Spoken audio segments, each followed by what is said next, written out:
বাংলাদেশ ফুটবলে এখন জনপ্রিয় নাম হামজা চৌধুরী। তার দেশে ফেরার খবর থেকে শুরু করে নিয়ে এখন পর্যন্ত বাংলাদেশি মিডিয়ারা যে আচরণটা দেখাচ্ছে এটা অতিরঞ্জিত হয়ে যাচ্ছে। হামজার ধারের কাছে নেই নাকি সাকিবও দেশের হয়ে 18টা বছর সার্ভিস দিয়েছেন। স্বয়ং হামজা নিজেই হচ্ছে সাকিবের ফ্যান। হামজা চৌধুরী নিজেও জানেন সাকিব কত বড় মাপের একজন অলরাউন্ডার। সে নিজেও সবসময় সাকিবের খোঁজ খবর নিতেন এবং বাংলাদেশি খেলার সব আপডেট তিনি নিতেন। বাংলাদেশি ক্রিকেটার তামিম, লিটন সবার আপডেট তিনি নিতেন। আর বাংলাদেশি মিডিয়ারা কত রকমভাবে প্রচার করতেছেন, আসার পর একটু স্পেস দিবে তা না, শুধু পাগলামি করা নিয়ে ব্যস্ত তারা। বিমানবন্দর থেকে নামার পর যে অকওয়ার্ড সিচুয়েশন তৈরি করেছেন, এই সিচুয়েশন কি কাম্য করেছেন হামজা চৌধুরী?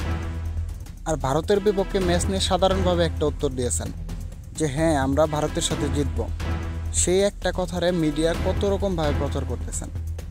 ট্রল করা শুরু হয়ে গেল। গুণী মানুষদের গুণী সম্মানটা দিয়েন।